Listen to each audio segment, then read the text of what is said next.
private school. He and the Packers' playoff hopes came to an end Sunday night at Lambeau, but we still get to talk about him on TV. Green Bay fell to the division rival Lions 20-16. Now the attention turns to the future of Aaron Rodgers. Listen to what Packers GM Brian Gutekunst had to say about his quarterback. We made a really big commitment to him, last offseason, so I think as we did that, it wasn't certainly for just this year. So like I said, he's going to take his time and the communication will be, pretty constant as we move forward. Hey, Brian, going into next season, who gives you a better chance to win, him or Jordan? Well, you're talking about a 4-time MVP, right? So we are very excited about Jordan and where he's at. There's no doubt about that. But Jordan's never played a 16, 17-game season, gone through all that stuff. So it's no different than we moved from, Brett to Aaron, right? So you just that's a hard thing to say. But at the same time, where Aaron's at, the level he's at, he would. I think there's not many teams he wouldn't give the best chance to win. Tim, what do you think about what the Packers GM had to say about Aaron Rodgers? I think we've kind of stuck to the script in terms of factual things. They made a massive commitment to him last year. It wasn't for one season, obviously. And Aaron Rodgers gives them their best chance to win next year. He had a down year this year. Quarterbacks don't fall off of cliffs. Do you know what I mean? Especially of his caliber. Such a stupid thing to think a quarterback's going to fall off a cliff. What kind of an idiot would say that? Yes. And so I think, to me, unless Aaron just is trying to force his way out of Green Bay, he'll be back in Green Bay.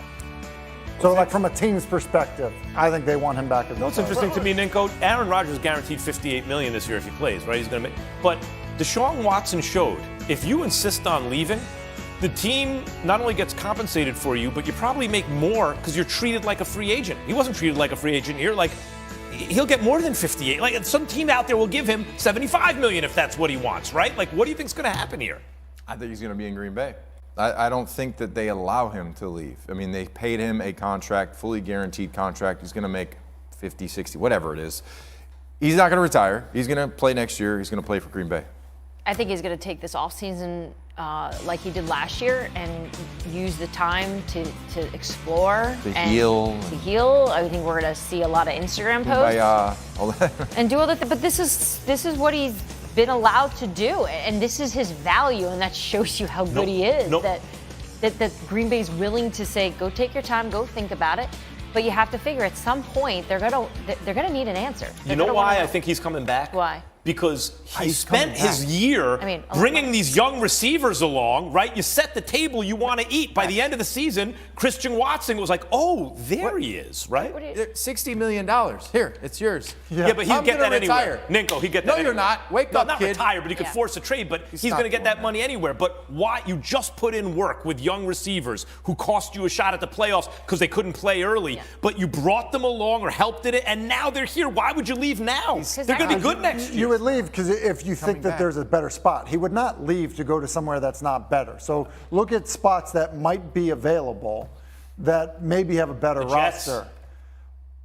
Yeah, I don't know that I would say that's a total reboot on offense. But what I would say is there are other places that he might say, look, that Give me one roster, real quick. Yeah, does he think the Raiders are better? Well, he might. You know what I mean? You think the Raiders they don't have a good defense. No, I think his best chance of winning Super Bowl is in Green Bay. That's why I thought he was going to be back in Green Bay last year. Time now for Max Value with our betting analyst and co-host of Joe and Amber weeknights on ESPN Radio, Joe Fortenbaugh, ladies and gentlemen. Joe, let's keep the NFC talk going. Niners, 9.5-point favorites against the Seahawks. Are you laying the points? Yeah, no problem laying the points here. Be careful of the weather, but the Niners are built to play in bad weather with that defense and that rushing attack. Seattle was a great story during the regular season. It's not the regular season anymore. Look at their final 8 games. They went 3-5, beating the Rams twice and the Jets. They haven't beaten a team with a winning record since October. It was a home game against the Giants, who were playing their 3rd road game in 4 nights. The Niners, meanwhile, have been an absolute wagon. 10 straight wins by an average of 16 points per game. They housed Seattle twice. The ability to run the ball with Christian McCaffrey and Deebo Samuel. The ability to play defense. High wins are going to hurt Geno Smith in that Seattle passing attack. I like the Niners to cover the big number. beat a team 3 times, a divisional rival 3 times in the same season? That doesn't make you nervous at all, Joe?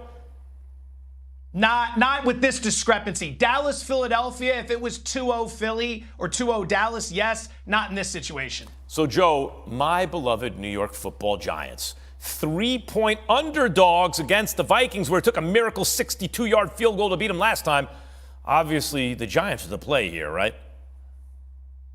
I got to tell you, you and I have been doing Giants games all season, and we have never been aligned. We're going to be aligned here. I like the Giants in this matchup. Go back 3 weeks ago when these two met in Minnesota. Giants lose by 3 points. But look at how they performed in that game. They were -2 in turnover differential, and they converted just 3 of 11 on third down. You improve that just a little bit in those two categories, you're likely to win that game. The Giants will be able to run the football here against Minnesota, who has one of the worst defenses in the league. Game 1, when they met a few weeks ago, they were averaging 6 yards per carry. If you can run the football, you can dictate tempo, you can keep Justin Jefferson on the sideline. Giants have essentially 2 weeks to get ready for this game because they rested the starters last week. I like them to handle business here.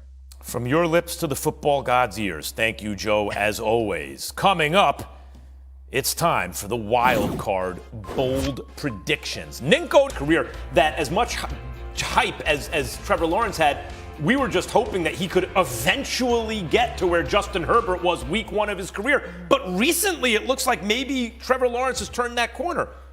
Who would you rather build your franchise around?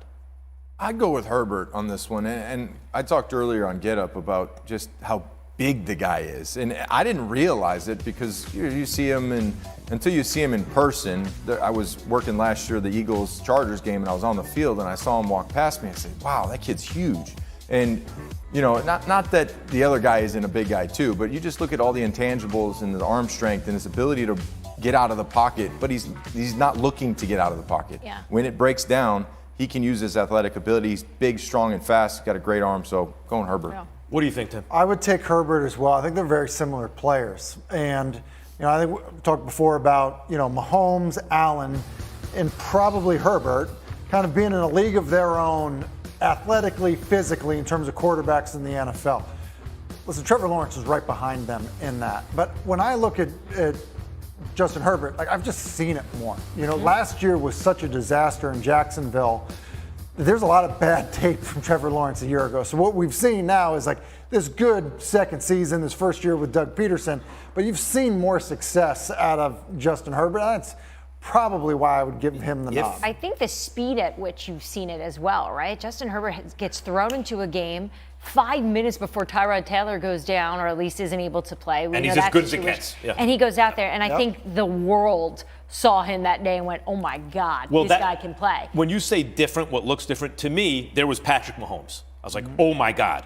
The next time I got that feeling was not Josh Allen. The next time I got that feeling was Justin Herbert, where I said, wait a minute, that is almost like Mahomes, right? There's something extra about it. I can't describe. It's like when you watch Ja Morant play basketball. Even if you think there are better players than Ja Morant, I don't know. But it just looks and feels different, right? Yeah. Same thing with Herbert to me. However, Charger's going to Charger, right? Like, there's this sense that he's going to have to overcome a culture there that, for example, like what Joe Burrow did in Cincinnati, whereas Doug Peterson, you know, my criticism of Bill Belichick recently as the undisputed GOAT, maybe he's the GOAT, but I think you got to take undisputed away when you go 9 seasons with one playoff win when you don't have Tom Brady. Doug Peterson, take a guy like Peterson, goes to Philadelphia, wins the first Super Bowl ever, with Carson Wentz taking him, and then a backup quarterback in Foles. Next year, same thing, another injury, makes a title defensive, gallant one, right?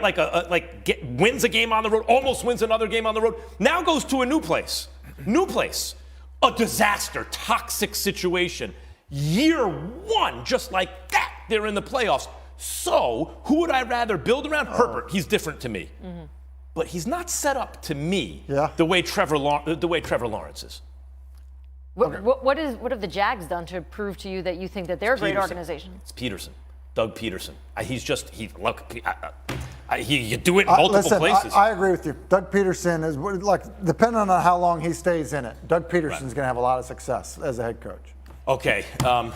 Diana, speaking of Justin Herbert and the Chargers, do you have any updates on? You have an update on Mike Williams' status, I'm told. Yeah, Mike Williams is out, actually. Adam Schefter was reporting earlier today, and it's been put out there that he's dealing with a back injury. It's going to have him out for 2 to 3 weeks. So something that was described by their head coach Brandon Staley just a day ago that it was just rest, right? That it was just sore, it wasn't that serious. Well, it turns out it is. So obviously this is a gigantic loss for this Chargers offense. Max, I feel like this is making your point here because you talk about, like, there was no reason for those guys to play at all. Meaningless game. Like, literally,